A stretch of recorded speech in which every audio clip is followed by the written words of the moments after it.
इस कार्यक्रम के पुण्यार्जक हैं श्रीमती पुष्पा देवी, गेंदालाल जी, सीमा, विनोद कुमार, जिकिशा लव, अर्चिज, हृदय एवं समस्त फांदोद परिवार उदयपुर राजस्थान। श्रीमती भूरी देवी, रतनलाल जी खोड़निया, श्रीमती उषा दिनेश खोड़निया, श्रीमती मुस्कान आदिश खोड़निया एवं समस्त खोड़निया परिवार सागवाड़ा राजस्थान। KRE अरिहंत दाबोक उदयपुर। श्रीमती रतन देवी, रेणुका, नीलकमल, हर्षाली, अंशुल, इशिता, मायरा एवं समस्त अजमेरा परिवार उदयपुर राजस्थान। प्यारी प्यारी भव्य आत्माओं, एक सेठ था, उसका बहुत बड़ा पेट था। अक्सर सेठों के पेट बड़े होते हैं। राजकुमार जी, एक सेठ था, उसका बहुत बड़ा पेट था। पेट क्या था? इंडिया गेट था। इतना बड़ा पेट। मान्यवर, पेट दो तरह के होते हैं। एक होता है तन का पेट और एक होता है मन का पेट। ध्यान रखना। तन के पेट की भूख ज्यादा नहीं होती है, मन के पेट की भूख बहुत ज्यादा होती है। तन का पेट कितना खाएगा? 4 रोटी। वशिष्ठ जी, 4 रोटी, 14 रोटी, 40 रोटी। इससे ज्यादा तो उदयपुर वाले नहीं ना। 40 तो बहुत हो गया। तन का पेट जो होता है 4 रोटी खाएगा, 14 रोटी खाएगा, 40 रोटी खाएगा। लेकिन एक बात याद रखना, मन का पेट इतना बड़ा है, ना 4 से भरता, ना 14 से भरता, ना 40 से भरता। अरे पूरी दुनिया की संपदा भी डाल दो तो भी मन का पेट खाली का खाली रहता है, वह कभी भरता नहीं। आज मैं बात कर रहा हूं तन के पेट की बात नहीं कर रहा हूं, मन के पेट की। नहीं तो सब लोग राजकुमार जी को मत देखो, कितना भी पेट योगा करके अंदर हो जाए, ये तन का पेट तो अंदर हो सकता है, लेकिन मन का पेट कभी अंदर नहीं हुआ करता है। आपसे मेरा निवेदन है, कितना बड़ा है ये मन का पेट, कभी भरता ही नहीं है। 3 लोग की संपदा डाल दो तो भी मन का पेट कभी भरता। अशोक साहब, पेट कम करो, घुटने बदलने से कुछ नहीं होगा। पेट भारी तो घुटना क्या करेगा? क्या करे? मान्यवर, एक पनघट पर एक महिला पानी भर रही थी। पनघट जानते क्या? हाँ, कुएं पर, उसको पनघट बोला जाता है। पहले महिलाएं पनघट पे पानी भरने जाती थी, अब पनघट पाइप में भर के घर में ही आ जाता है, जाने की कोई जरूरत क्या होती थी, क्या मेहनत होती थी। 3 घड़े सिर पर, 1 घड़ा बाजू में और हाथ में बाल्टी, और बिना पकड़े हमारी मातृशक्ति कुएं से 1 किलोमीटर दूर घर में आ जाया करती थी। कैसे बैलेंस बनाकर, पकड़ती भी नहीं थी। एक हाथ से 1 घड़ा और एक हाथ से, और आज की तो सब्जी की डोलची नहीं उठती, इनसे ध्यान रखना। उसके लिए भी इनको गाड़ी चाहिए। अच्छी बात है, वो एक युग था। आज का युग आज का है, आज का सुविधाजनक युग है। पहले इतने संसाधन नहीं थे। मैं ये नहीं कहूँगा कि वो खराब था, ये अच्छा है। हर युग की अपनी सभ्यता और संस्कृति होती है, उसमें जी करके आदमी दुनिया से विदा हो जाया करता है। मैं नहीं कहूँगा कि अब तुम बहुओं को पनघट भेजो, घड़ा सिर पर रखकर भेजो। ना बाबा, भेजना भी मत, वरना ये कहीं और भेज देंगी तुमको। ध्यान रखना, विचार करना, मत जाओ, घर में ही आन दो ना। एक महिला, मेरा बिहार चल रहा था, प्रस्थान में एक जगह से निकला। आज भी गांव में थोड़े बहुत कभी कभार पनघट देखने मिल जाते हैं, बाकी गांव में भी पनघट समाप्त हो गए हैं। मैंने देखा कि महिला बाल्टी डालती है कुएं के अंदर, फिर खींचती है, जैसे खींचती है बाल्टी खाली लौट जाती है। उसने कहा मेरी बाल्टी को क्या हो गया, ये पनघट में सबकी बाल्टी भर रही है। फिर उसने फेंकी बाल्टी, फिर खींची तो खाली की खाली। उसने तीसरी बार फिर ट्राई किया, फिर फेंकी, फिर खींची, डूब तो गई बाल्टी, लेकिन जब ऊपर आई तो खाली हो गई। उसने एक कुएं को छोड़ा, दूसरे कुएं के पास गई, दूसरे पनघट पर गई, शायद ये कुआं मेरी बाल्टी नहीं भरेगा। दूसरे पनघट पर गई, वहां बाल्टी डाली, फिर खींची, उस वो कुआं भी बाल्टी नहीं भर पाया। एक नहीं 10 कुएं बदल लिए उसने पूरे दिन में, लेकिन एक भी कुआं उसकी बाल्टी नहीं भर पाया। इतने में मैं वहां से निकला, मैंने देखा, मैंने कही महिला कर क्या रही है, बड़ी परेशान हो रही है। सुबह सुबह आ गई पनघट पर पानी भरने। उसने कहा गुरुदेव एक समस्या है। मैंने कहा क्या समस्या है? बोले गुरुदेव समस्या ये है कि ये कुआं बड़ा नादान है, बड़ा बेकार है, बड़ा पक्षपात करता है। मैंने कहा क्या पक्षपात कर दिया है? बोले सबकी बाल्टी भरता है लेकिन मेरी बाल्टी नहीं भरता है। मैं कितनी कुएं बदल चुकी हूं लेकिन मेरी बाल्टी भरती नहीं है। मैंने कहा ऐसा नहीं है, हर कुआं बाल्टी भर देता है। अरे बोले हर व्यक्ति की बाल्टी भर रहा है लेकिन मेरी बाल्टी जाती है तो खाली की खाली लौट कर आ जाती। मैंने कहा बहन देखूं, मैंने कुएं में झांक कर देखा, पानी तो बहुत था, बरसात का समय था, लबालब भर रहा था कुआं। अरे मैंने कहा ये तो बड़े बड़े टैंकर भर देगा, तेरी बाल्टी क्यों नहीं भर रहा है? बोले पता नहीं महाराज। मैंने कहा मेरे सामने डाल। जैसे ही डाली बाल्टी खींची और बाल्टी, वशिष्ठ जी बोल रहे भर गई। ऐसे कैसे भरेगी? जब मैं भराऊंगा तभी भरेगी, प्रवचन मैं कर रहा हूं, ऐसे तुम्हारे कहने से थोड़ी बाल्टी भर जाएगी। मैंने गया, मैंने कहा बाल्टी डालो। जैसे ही बाल्टी डाली, बाल्टी बोलो भरे या खाली? बोले फटाफट खाली। दूसरों की बर्बादी में कितना मजा आता है तुमको। उसने बाल्टी डाली, जैसे ही डाली बाल्टी पानी में गई, लौट करके आई, बाल्टी खाली की खाली लौट आई। ध्यान रखना। मैंने कहा बहन गड़बड़ कुआं नहीं, तुझी बाल्टी में लगता इधर दिखा। जब मैंने देखा तो अपना माथा फोड़ लिया। मैंने कहा पागल, ये बाल्टी तो है लेकिन इसमें नीचे पेंदा नहीं है। ध्यान रखना, बिन पेंदे की बाल्टी 1000 कुएं बदल लो तो भी भरने वाली नहीं है। अरे मैंने कहा ये कुआं तो छोड़, मुंबई के अरब सागर भी पहुंच जा तो वो भी तेरी बाल्टी भरने में सक्षम नहीं होगा। तो बोले महाराज मैं क्या करूं? मैंने कहा कुएं को गाली क्यों दे रही है, पनघट को गाली क्यों दे रही है, अपनी बाल्टी को बदलवा। तो बोले बाल्टी में क्या करूं? मैंने कहा जाकर किसी बाल्टी बनाने वाले के पास इसमें एक पेंदा लगा ले, एक छोट कुआं तो छोड़, एक छोटा सा पोखर भी तेरी बाल्टी को भर देगा। मान्यवर आप कहेंगे कौन सी बड़ी बात है, मैं उस महिला की बाल्टी की बात नहीं कर रहा हूं, मैं कह रहा हूं तुम्हारे मन की बाल्टी भी बिन पेंदे की बाल्टी है। ध्यान रखना, कहीं भी डालो वह खाली की खाली। तो बाल्टी डालते हो मन की खुशियों के लिए, दौलत में बाल्टी डाली खाली लौट करके आ गई, पैसों में बाल्टी डाली खाली लौट करके आ गई, मकान सुंदर बना लिया बाल्टी खाली की खाली। आपसे एक ही निवेदन है उदयपुर वालों, यदि बाल्टी भरना है तो उसमें पैदा होना बहुत जरूरी है, और जीवन की मन की बाल्टी को भरना है तो आज एक सूत्र दे रहा हूं, अपने मन की फूटी बाल्टी में, मन तो फूटी बाल्टी है ध्यान रखना, वो कभी भरता ही नहीं है। मैं आपसे कह रहा हूं मन की फूटी बाल्टी में संतोष का पैदा लगा लो, तुम्हारा जीवन आनंद में परिवर्तित।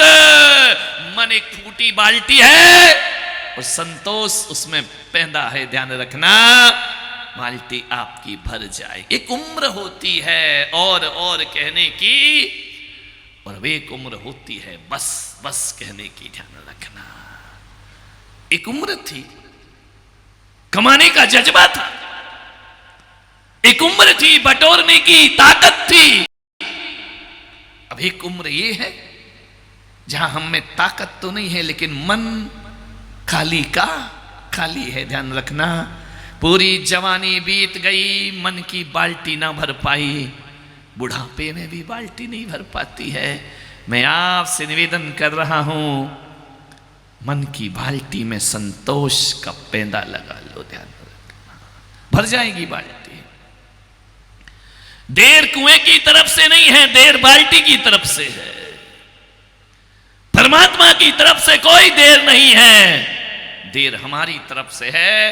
परमात्मा कृपा करने को बैठा है, हम ही परमात्मा से मुंह फेर करके बैठे हुए हैं। ध्यान रखिए, जीवन को समझने का प्रयास करो। एक बार नारद बैकुंठ से मृत्युलोक में आ गए, देखने आए वो दुनिया को। सुबह सुबह का समय था, नारद उतरे आकाश मार्ग से जमीन पर। नारद ने क्या देखा? एक भिखारी भीख मांगने जा रहा है। नारद ने कहा कि मृत्यु लोक में भिखारी भी होते हैं, 2 वक्त की रोटी की व्यवस्था नहीं कर पाते हैं। ये कैसा मृत्यु लोक है, ये कैसा मध्य लोक है? ये पेट भर के खाता है, दूसरों को खिलाता है, और एक वो है जो अपने 2 वक्त की रोटी की व्यवस्था। विचित्र संसार देखकर नारद को बड़ा विचलित हो गए। उन्होंने कहा कि भिखारी से मिलना चाहिए। ये फटे कपड़े क्यों पहना है, इसकी हालत ऐसी क्यों है? उधर नारद ने सोचा मुझे मिलना चाहिए, उधर भिखारी ने सोचा पहला ग्राहक। आज सुबह सुबह नारद है, कुछ भी दे दे मेरी दरिद्रता दूर हो जाएगी। भिखारी सोच रहा कि लॉटरी खुल गई, नारद सोच रहा कि भिखारी क्यों है ये आदमी। ध्यान रखना, नारद उतरे, भिखारी ने पात्र फैला दिया। भिखारी ने कहा कि नारद जी कुछ दे दो। नारद ने कहा मैं दे दूं? बोले हाँ। बोली आप पहले हो, देखो नारद जी प्लीज मना मत करना, देखो मेरी बोहनी मत बिगाड़ना सुबह सुबह।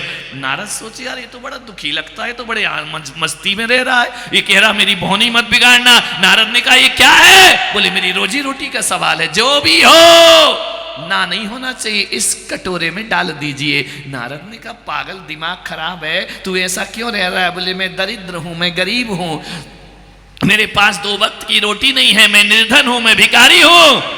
नारद ने कहा ऐसा क्यों है? बोले बदकिस्मती है मेरी। नारद को दया आ गई। संत हृदय नवनीत समाना, संत का हृदय पिघल गया। उसने कहा नहीं ये गरीब है, दरिद्र है। तो नारद ने कहा क्या करना है? बोले भिखारी बोला कुछ नहीं करना है, मुझे बस थोड़ा सा दे दो, आज की व्यवस्था हो जाए। नारद ने कहा बस आज की व्यवस्था? बोले बस आज की व्यवस्था हो जाए, ज्यादा मुझे नहीं चाहिए। नारद ने कहा यार बड़े बड़े अमीर कहते हैं और दे दो, भिखारी कह रहा बस आज की व्यवस्था दे दो, कल का हमें कोई मतलब नहीं है। नारद ने कहा यार मैं तेरी जन्म जन्म की दरिद्रता मिटा दूं तो भिखारी ने कहा नारद जी देखो बड़ी लंबी चौड़ी नेताओं जैसी बात करने से कोई मतलब नहीं है, आश्वासन देने से कोई मतलब नहीं है। मैं तो इतना चाहता हूं सीधा सच्चा आदमी हो, ये जो मेरा कटोरा है इसे भर दो, मेरा आज का दिन गुजर जाएगा, मुझे 100 साल की व्यवस्था नहीं करना है। नारद ने कहा बस कटोरा? बोले हाँ कटोरा भी इतना सा? अरे नारद ने कहा ये तो कोई भी भर देगा, पारस सिंह भी के पास चले जाओ वही भर देगा, मेरे सामने काहे को तू कटोरा फैला रहा है? विनोद के पास, अशोक के पास, नीलकमल के पास, शांतिलाल के पास, जहां जाओ वो भर देगा, इतने से कटोरे के लिए मेरे पास आया है। उसने कहा देखो नारद जी डायलॉग बाजी मत करो, कटोरा भर दो, चुपचाप मेरा कटोरा भरो। नारद ने कहा एक काम करेगा? बोले हाँ। दया आ गई संत को। संत हृदय मेरे साथ बैकुंठ चल। बैकुंठ ना बाबा, मेरे बच्चे हैं, बैकुंठ जाने के लिए मरना पड़ता है। नारद ने कहा मैं तुझे जीते जी बैकुंठ ले चलूंगा, ध्यान रखना, तू मुझ पे तो विश्वास कर। बोले नारद जी वापस लौटाओगे या नहीं लौटाओगे? बोले लौटा दूंगा, लेकिन ये बताओ तुम मुझे वहां ले क्यों जा रहे हो? अरे तू चल मेरे साथ चल। बोले क्यों? अरे तू चल तो मैं तेरी जन्म जन्म की दरिद्रता मिटा दूंगा, तू गरीबी तेरे जीवन में कभी।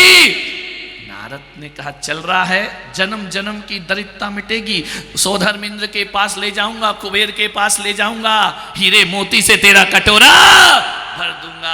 नारद ने कहा कि चल रहा है, तो भिखारी ने कहा चलो यार चलते, बैकुंठ तो घूम ही आएंगे, कटोरा गया एक तरफ, मिले नहीं मिले।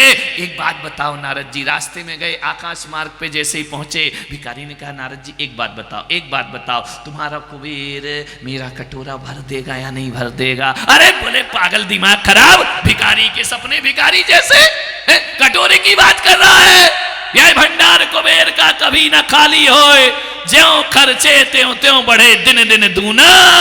कुबेर के भंडार कभी खाली होते हैं? चल मेरे साथ सुनील। कुबेर महाराज अभी तो और बनना है, कई बार बनना है। मैंने कहा तुम कुबेर बने? बोले हर बार बनूंगा। मैंने कहा आशीर्वाद देता हूं, हर बार नहीं हर जन्म कुबेर बनो, ध्यान रखिए जीवन में बटोरने वाले नहीं, लौटाने वाले, लुटाने वाले बनो। अरे कुबेर तेरा कंडार कटोरा, पागल। बोले नारद जी सोच समझ के बात करो। बोले नहीं, कटोरा भर देगा।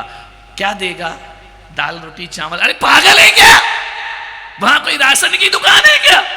हीरे मोती जवाहरात से कुबेर तेरा कटोरा भरेगा। अंदर पहुंचे, जैसे ही गए वहां जाकर के जैसे ही सौधर्मिन ने देखा, सौधर्मिन ने कहा क्यों भाई नारद, आओ तुम्हारा स्वागत है, इंद्र सभा में तुम्हारा स्वागत है, लेकिन एक बात बताओ ये मुसीबत कहाँ से उठा के लाए हो? बोले उदयपुर से लेकर के आया हूँ। बोले तुमने कानून तोड़ा है, तुमने अनुशासन तोड़ा है। बोले क्यों?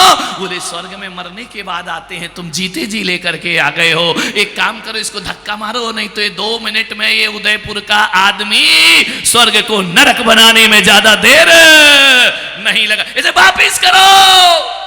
अरे इंद्र महाराज इतने नाराज क्यों होते? अरे तुमने नियम तोड़ दिया है, मरने से पहले उसे स्वर्ग ले आए, अभी आदमी दिमाग खराब करेगा सबका। तो सौधर्मिंद इतना ज्यादा चिंता है तुम्हें अपने स्वर्ग की, ले दे के निपटाओ इसको। बोले ले दे के क्या होता है? बोले धरती पर यही होता है, हर काम ले दे के निपट जाया करते हैं, ध्यान रखना। धरती तो ऐसा ही है, विचार करिए, यहाँ पर रिश्वत देते पकड़े जाते हैं और रिश्वत दे के छूटे, रिश्वत लेके पकड़े जाते हैं और रिश्वत दे के छूट। यहाँ तो सब ले दे के होता है, टेबल के नीचे से, टेबल के ऊपर से। विचार करना है आपको, क्या करें? बोले निपटाओ इसको, भगाओ। क्या चाहता है रे भिखारी? बोले इंद्र महाराज आपके दर्शन हो गए, मैं धन्य हो गए। बोले ये सब छोड़, इतना टाइम नहीं मेरे पास, ये बता क्यों आया है? बोले ये लाए हैं आपके एजेंट लेकर आए हैं, मैं थोड़ी आया हूं, मेरा कहां सामर्थ्य, ये लेकर के आए हैं। तो बोले क्या बात है, मुद्दा क्या है? बोले मुद्दा ये है कि कटोरा भर दो मेरा, भिखारी हूं। धत तेरे की। बोले नारद यार तुम्हारा दिमाग खराब है, इतने से कटोरे के लिए इसको यहां उठा के ले आए? अरे भर दो कुछ भी, क्या चाहिए रे बोल। बोले मुझे तो रोटी चाहिए, दाल चावल चाहिए, और क्या चाहिए? बोले पागल भिखारी, इतनी भी अकल नहीं है, स्वर्ग में दाल रोटी मांग रहा है, यहाँ तो अमृत वर्षा करता है। सौधर्मिन ने कहा जाओ कुबेर, आज्ञा है, भर दो कटोरा हीरे मोती से। उसने कहा इंद्र महाराज इतनी जल्दबाजी मत करो, मैं मृत्युलोक से आया हूं, ये भर दोगे या नहीं? बोले भिखारी कहीं का। नारद यार तुम कैसा आइटम उठा लाए हो, इतने से कटोरे को कह रहा भर दोगे या नहीं? कुबेर लाए, थाल भर के कटोरे में डाला, कटोरा खाली का खाली। अरे सौधर्मिन ने कहा कि कुबेर और लेकर आओ। खजाना खोला, जैसे ही थाल भर भर के हीरे मोती डालते, कटोरा खाली का खाली। कहते डालते गए 8-10 घंटे हो गए, दे हीरे मोती, घबरा गए सारे इंद्र लोग। नारद से कहा इंद्र देख मैंने कहा था ना तू उपद्रव उठा के लाया है, इसका कटोरा भर ही नहीं रहा। क्यों रे, तूने छेद कर रखा है क्या कटोरे में? सारे हीरे मोती टाउन हॉल में बरसा रहा है क्या? इतना कटोरा क्यों नहीं भर रहा है? बोले मैं क्या बोल सकता हूं इंद्र महाराज, मैंने नारद से 10 बार पूछा ये भरेगा या नहीं भरेगा, इनने कहा भर देगा भर देगा, अब इसको भरो, तुम्हारी इज्जत का सवाल है। इंद्र ने कहा इधर ला तेरा कटोरा इधर ला, मैं भरता हूं। जैसे ही कटोरा देखा, सौधर्म ने कटोरा सिर पे मार लिया। बोले पागल, ये कटोरा कौन सी कंपनी से लाया है, टाटा स्टील से लाया है, कहां से लाया है? बोले मैं कहीं से नहीं लाया हूं, सुबह सुबह भीख मांगने गुजरा था, शमशान घाट से गुजरा, ये आदमी की खोपड़ी है। इंद्र ने कहा सब भरा जा सकता है, आदमी की खोपड़ी कभी भरी नहीं जा सकती। ये आदमी की खोपड़ी है, खोपड़ी का कटोरा बना लिया। ध्यान रखना उदयपुर वालों, सब भर सकते हो, तिजोरी भर सकते हो, लॉकर भर सकते हो, बैंक भर सकते हो, आदमी की खोपड़ी को कभी भरा नहीं जा सकता है। बोलो रे, आदमी की खोपड़ी हो खाली है। करोड़ों कमाने के बाद भी कई आते हैं, और सेठ जी कैसा चल रहा है? बस महाराज दाल रोटी चल रही है। ये दाल रोटी है तुम्हारी? विचार करिए, सोचना है आपको, विचार करना। आदमी की खोपड़ी कभी भरती नहीं, कितना भी डाल दो, 3 लोग की संपदा डाल दो, तो भी आदमी की खोपड़ी कभी भरती नहीं।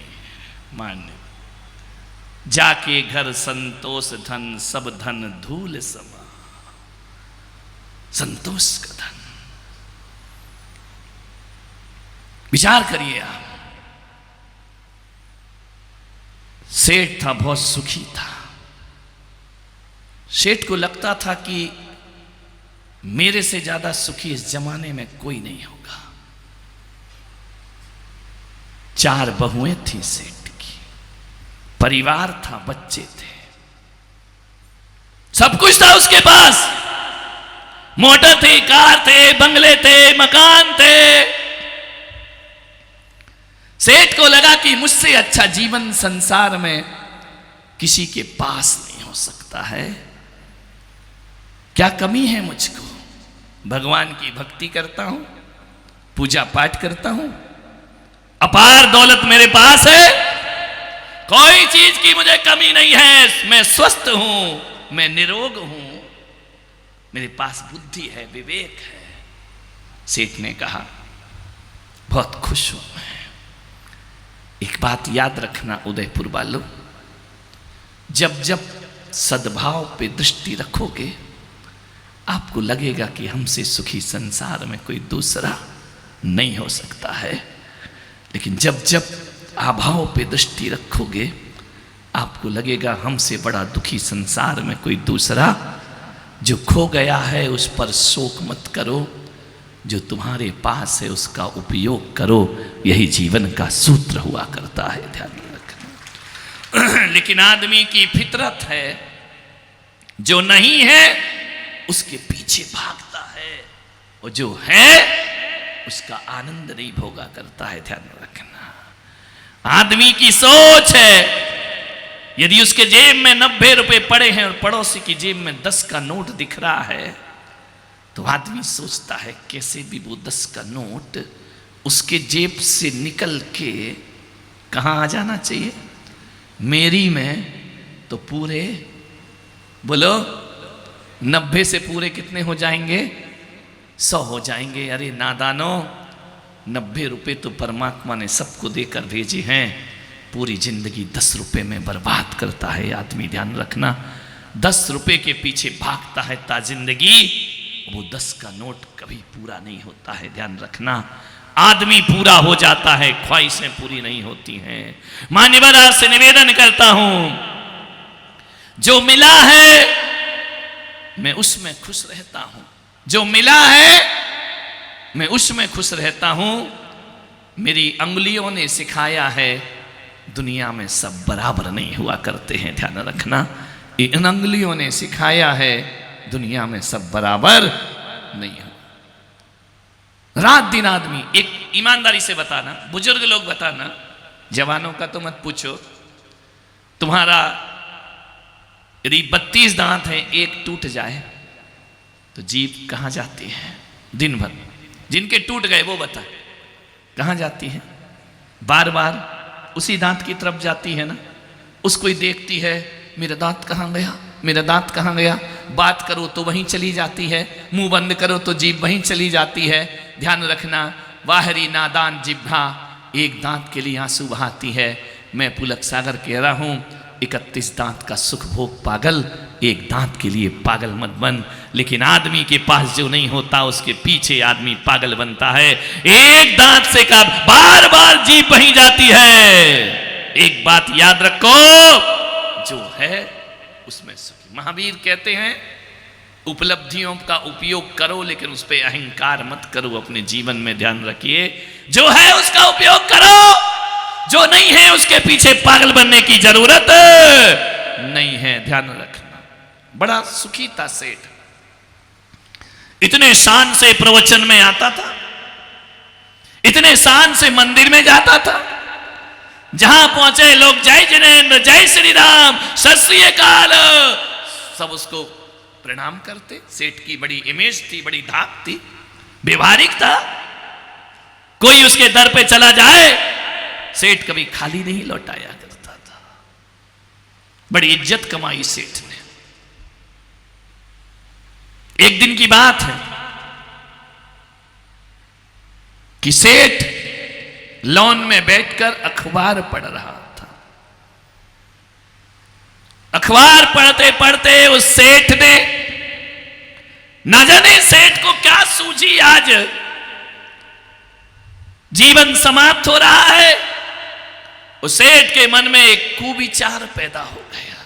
एक बात याद रखना, कुविचार पैदा होने में ज्यादा देर नहीं लगती है। सोच को नेगेटिव होने में ज्यादा देर नहीं लगती है। किसी ने थोड़ा सा कान में जहर उगला और हम उस व्यक्ति के प्रति नेगेटिव हो जाया करते हैं, उस व्यक्ति के प्रति अपनी सोच खराब कर लेते हैं। एक बात ध्यान रखिए, मन को बदलने में ज्यादा देर नहीं लगता है और मन में कुविचार कभी भी पैदा हो सकते हैं।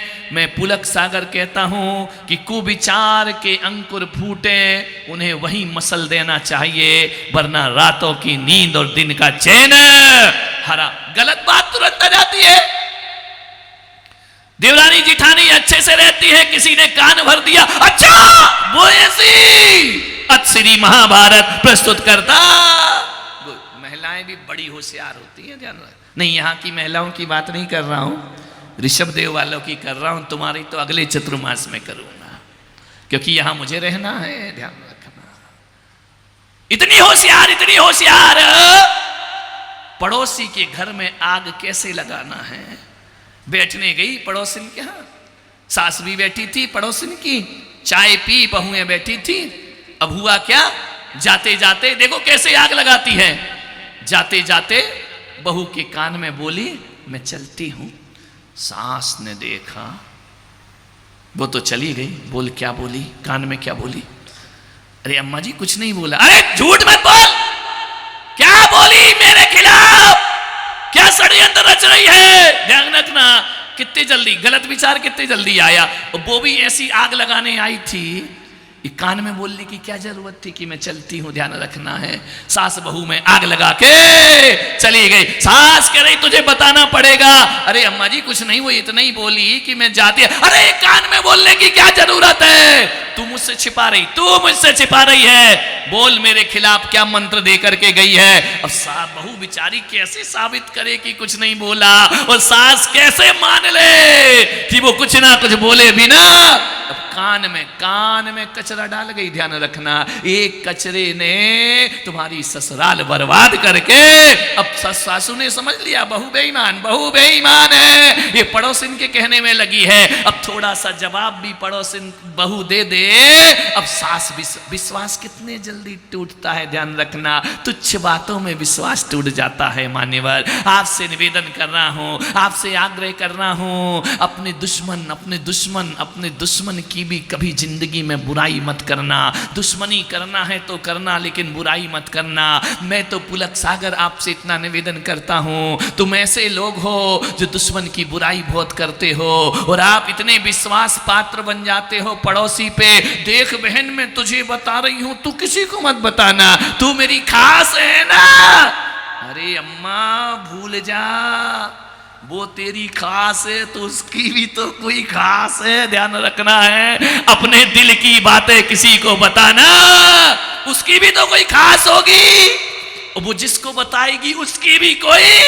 ये खास में पूरा आज तक बन जाता है, ध्यान रखना है। पूरा दैनिक भास्कर बन जाता है, राजस्थान पत्रिका बन जाती, हर किसी का कोई ना कोई खास। तो फिर बड़ी स्टाइल होती है। देख, अपना समझ के बता रही हूं, वरना मैं किसी को बताती नहीं। हाँ अम्मा जी बिल्कुल सही, वो भी जा रही है, दूसरे को कह रही, देख अपना समझ के। दत्त तेरे की यहाँ कौन अपना है दुनिया में, ध्यान रखना है। दिल की बातें किसी को मत बताना।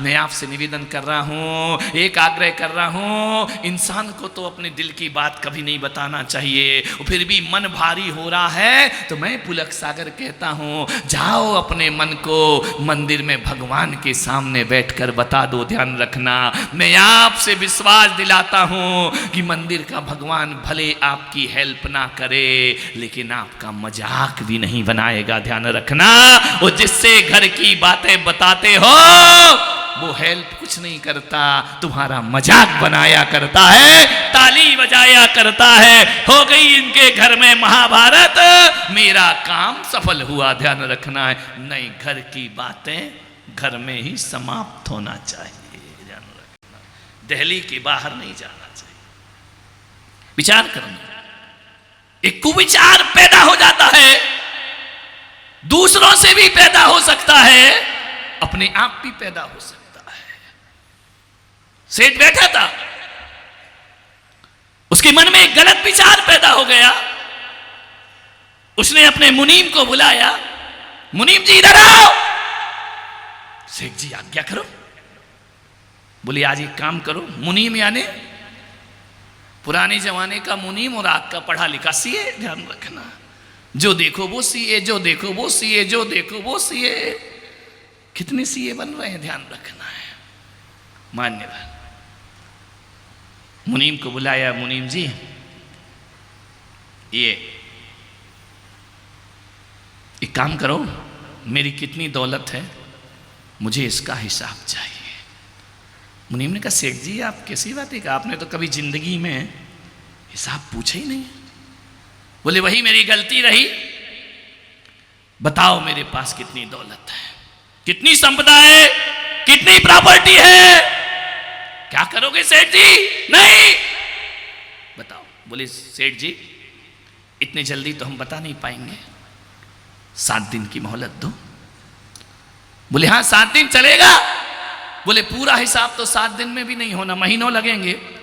तो बोले 2-4 सीए और बुलाओ, और बुलाओ, मुनीम बढ़ाओ, बताओ मेरे पास कितनी दौलत है। 1 महीने हो गए, दौलत का कोई हिसाब नहीं बन पाया। छत की टेरिस, घर की टेरिस पर खड़ा था, मुनीम को बुलाया, मुनीम जी बताओ तो यार, फिर भी लमसम तो बताओ मेरे पास कितना है। बोले ये जो तुम्हारी निगाह जा रही है ना, दूर दूर जहां तक हरियाली दिख रही है, वो सब खेत तुम्हारे हैं सेठ जी। मेरे इतने खेत? बोले हाँ, जितनी भी ये प्रॉपर्टियां दिख रही हैं, जितने भी प्लाट कटे हैं, ये सब जमीन तुम्हारी है सेठ जी। मेरी?